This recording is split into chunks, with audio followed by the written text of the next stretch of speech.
qui veut tout savoir, oh, est de retour. La bouche qui reste pas tranquille vient d'arriver. L'enfant qui veut tout savoir, oh, est de retour. La bouche qui reste pas tranquille vient d'arriver. Tonton, hier tu as mangé quoi, oh? Tu as dormi où? Donc tu trompes tanti. Papa, tu vas plus à l'école. Tu fais quoi avec maîtresse? Quand tu parles pas français, oh, tu fais quoi en France? On a dit de ne pas en parler. Oh, il faut qu'on en parle. Sinon, nous, on fait quoi là? Francky Lagova, Bélo Bélo. Tu vas! Toutes les questions, oh, mais toutes les réponses sont pas bonnes. Toutes les questions, oh, mais toutes les réponses sont pas bonnes. Désormais, vous serez en contact avec moi sur ivoiretv.net afin de décortiquer les problèmes de la Côte d'Ivoire, mon pays, de l'Afrique et du monde entier. Parce que, en tant qu'artiste comédien, l'art a trois fonctions: le divertissement, la didactique et la thérapeutique. Ça veut dire quoi? Pendant qu'on s'amuse, je dois vous enseigner et vous guérir. Et donc, chez moi, le mensonge est derrière, la vérité, c'est devant. Pendant qu'on discute, il faut qu'on s'enseigne. Est-ce que les élections en Côte d'Ivoire, selon le cadre CPC qui a eu lieu tout dernièrement à Ouaga, est-ce que ces élections auront réellement lieu en Côte d'Ivoire fin avril, début mai, tel que défini par le cadre de concertation des accords de Ouaga? Moi, oui, je m'interroge. D'abord, je ne suis pas sûr que ces élections aient lieu en fonction c'est-à-dire des problèmes et des avantages de chacun. Je m'explique. Je commence d'abord sur le camp présidentiel. Le FPI n'a pas l'envie de partir aux élections maintenant. Pourquoi? Parce que quand on fait le point des listes qui ont été faites, quand ils font le point, ils estiment qu'ils sont minoritaires. Et parce qu'ils estiment qu'il y a beaucoup d'étrangers qui sont sur cette liste. Or, s'il y a beaucoup d'étrangers, eux ne soutenant pas le problème des étrangers, cela va de soi que ces étrangers ne pourront pas les voter. Or, en Côte d'Ivoire, nous avons beaucoup d'étrangers qui sont même nationalisés ivoiriens, mais que le FPI ne souhaiterait pas les avoir aux élections. Il y a problème.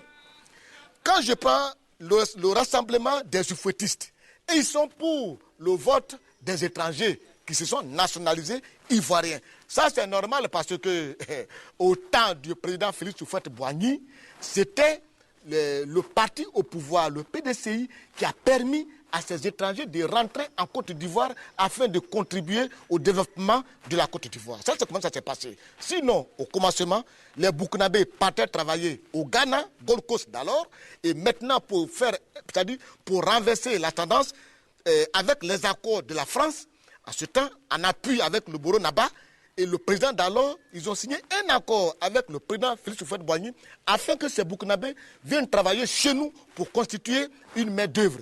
Et c'est comme cela qu'on a construit le pont Félix Houphouët-Boigny. Je ne vais pas vous expliquer combien de personnes qui sont mortes là-dedans. Et donc, ils sont d'accord que pour eux, ces étrangers puissent voter. Donc, ça les arrange. Parce que d'ailleurs, ils sont déjà nationalisés. Ils sont ici en Côte d'Ivoire depuis des années. Ça, c'est un. Maintenant, au niveau de la position des forces nouvelles, eux, ils prennent simplement leurs recommandations depuis Ouaga. Parce que, qu'on soit clair, M. Blaise Compaoré, qui est le président de la République du Burkina Faso, est le garant des accords de Ouaga. Or, tout le monde dit souvent que Ouaga est le berceau, c'est-à-dire est l'adossoir de la rébellion. Et donc, M. Soro Guillaume prend ses recommandations au niveau du Burkina Faso. Et puis, la position des forces nouvelles, elle est beaucoup plus tangente. C'est-à-dire défendre son poste de Premier ministre, rester au gouvernement et jouer à l'arbitre. Jouer à l'arbitre. Et ces deux tendances posent problème. Et je vous dis, ce n'est pas pour aujourd'hui. Vous avez vu déjà la dissolution de la CEI nationale. Aujourd'hui, on est à la tendance de la dissolution de la CEI locale. Ce qui ne va pas permettre aux gens de RHDP d'accepter la dissolution de CEI locale. On va encore à un autre système de blocage. Et cela avec la passivité de la communauté internationale qui observe, qui ne dit pas exactement quelle est l'attitude à tenir. Ils font toujours des discours diplomatiques, attendez-vous, ne mettez pas le pays dans le feu. Mais dites réellement qui met le pays dans le feu. Dites-lui, c'est ce que tu as fait, toi tu mets le pays dans le feu. Toi tu n'as pas le droit de prendre telle décision. Point final. Mais tant que la communauté internationale va observer le langage diplomatique pour plaire à tout le monde, eh bien, personne ne sera accusé en Côte d'Ivoire et chacun pensera que tout ce qu'il fait, il a raison. Et dans ce cas, les élections ne pourront pas avoir lieu. Et je vous informe, d'ici fin avril, 1er mai, il y aura encore des troubles afin de reporter ces élections qui auront lieu en Côte d'Ivoire. Moi, oui, je vous informe, je ne sais pas si c'est pour quand. Et c'est comme ça partout d'ailleurs. Je suis désolé. Et il y a eu un exemple. Il y a eu la dissolution de la CEI et puis du gouvernement. Mais c'est un dossier qui pourrait se résoudre tranquillement, sans vraiment crier garde. Parce que nous sommes déjà dans un pays qui est complètement fragilisé, où des gens sont très inquiets. Tout le monde, chaque jour que Dieu fait, on a peur. Et donc, même si le camp présidentiel a constaté des données qui n'ont pas été bien au niveau de la CEI, je vais souhaiter que le président de la République, son excellent Laurent Gbagbo, appelle le responsable de la CEI, c'est-à-dire Mambé, et puis le Premier ministre, qu'ils en discutent en cachette, pour ne pas que ça suscite d'autres pensions qui peuvent créer des morts d'hommes. Parce qu'aujourd'hui, la Côte d'Ivoire, chacun est sur les nerfs. Mais ce problème a été mis devant la nation. La déclaration a été faite à la télévision ivoirienne. Donc, c'est devenu une affaire nationale. Et vous voyez ce que ça a occasionné. Des marches, des casses, des tueries. OK. Ils sont mis d'accord. Ils ont mis en place un nouveau gouvernement. Ils ont mis en place une nouvelle CEI. On met à la tête de la CEI qui, M. Youssouf Bakayoko, ancien ministre des Affaires étrangères. Mais depuis que le monsieur est arrivé, comme c'est un âgé, il est très âgé, il a très peur, il ne sait même pas sur quoi commencer, alors que dans la passation, on lui avait déjà dit, moi j'ai vu dans les journaux que M. Youssouf Bakayoko, le travail était déjà fait à 95%, il reste 5%. Et même pour ces 5%-là, ça fait depuis 2 mois, on est dessus, il attend encore, il n'a encore rien dit. Donc nous attendons. Quel jour va-t-il se prononcer sur la proposition faite par le camp présidentiel pour faire les élections, tout en extirpant,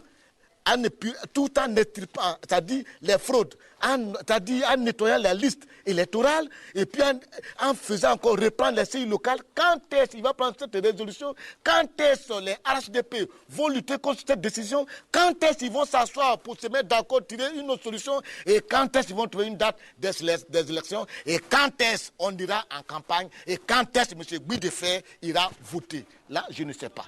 Je ne sais pas. Et tout ça aux yeux de la communauté internationale, l'ONU qui se réunit avec des résolutions, qui ne dit pas exactement qui est fautif, qui doit faire quoi doit faire qui.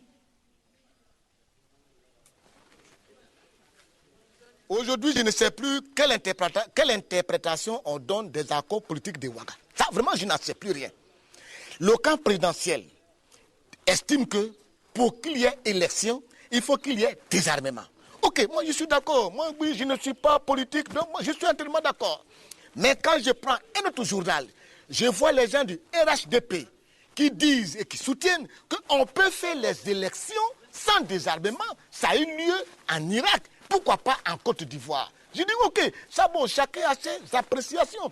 Quand je prends le camp des forces nouvelles, eux, ils disent que l'accord de Ouaga dit que il y aura désarmement après élection et que c'est le nouveau président de la République qui sera élu qui procédera au désarmement des forces nouvelles. Bon, là, je ne comprends plus rien.